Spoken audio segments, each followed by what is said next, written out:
সোনার কষ্ট সহ্য করতে না পেরে সোনার পাশে এসে দাঁড়ালো রুডি। হ্যাঁ বন্ধুরা, এমনটাই দেখা যাবে। তাই সম্পূর্ণ জানতে ভিডিওটিতে লাইক দিয়ে চ্যানেলটি সাবস্ক্রাইব করে দেখতে থাকুন। নতুন পর্বে দেখা যাবে সোনা মনে মনে বলে, আমি প্রেগনেন্ট। না না, মা তো বলতো যে মেয়েরা নাকি সব বুঝতে পারে। আমি এই প্রেগনেন্সি কিট দিয়ে টেস্ট করে দেখবো যে আমি প্রেগনেন্ট কিনা। তখনই রুডি আসে আর এসে বলে, সোনা কোথায় যাচ্ছ? তখন সোনা বলে, আমি ওয়াশরুমে যাচ্ছি।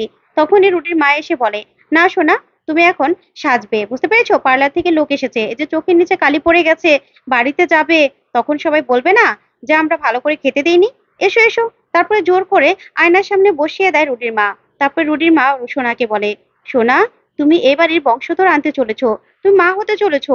ওই বাড়িতে গিয়ে আমাদের জন্য দলিলটা তো নিয়ে আসতে হবে, তাই না? তখন সোনা বলে, আপনি এগুলো কি বলছেন? কি বলছেন এসব? তখন রুডির মা বলে, হ্যাঁ, তুমি গিয়ে না টুপ করে সবার আড়ালে গিয়ে দলিলটা বাড়ির চুরি করে নেবে। তারপরে আমি এমন ব্যবস্থা করব যাতে কেউ কিছু না বুঝতে পারে। আমি তো অ্যাডভোকেট, আমি সব প্রমাণ লোপাট করে দেবো। তুমি একদম ভেবো না, ওই বাড়িটা আমাদের নামে হয়ে যাবে। যা শুনে সোনা চমকে যায়। তারপরে দীপার কথাগুলো ভেবে সোনা কাঁদতে থাকে আর খুব কষ্ট পেতে থাকে। ওইদিকে রুটি হাসতে থাকে। তারপরে দেখা যাবে সোনা বসে বসে কাঁদছে। তখনই রুটি আসে, সে বলে, সোনা, তোমার খুব কষ্ট হচ্ছে তাই না?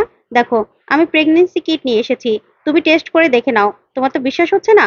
সেদিন তোমার সঙ্গে আর আমার সঙ্গে কি হয়েছিল তুমি তো আর জানো না, তোমার তো হয়তো বা মনে নেই। তখনই সোনা সেই কথাগুলো ভেবে কাঁদতে থাকে।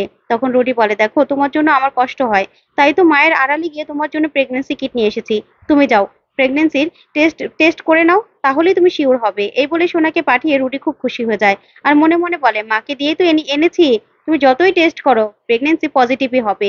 তারপরে সোনা টেস্ট করে আসলেই কাঁদতে থাকে। তখন রুডি বলে, তার মানে আমি বাবা হতে চলেছি? কত খুশির খবর দিলে। সোনা, দলিলটা এনে দাও, মাকে এনে দাও দলিলটা, তারপরে আমরা বিদেশে চলে যাব। তোমাকে নিয়ে আর কারো ভাবতে হবে না, আমি আর তুমি একদম সুখে শান্তিতে সংসার করব। তো বন্ধুরা, আজকের আপডেটটি কেমন লাগলো কমেন্ট করে জানাও।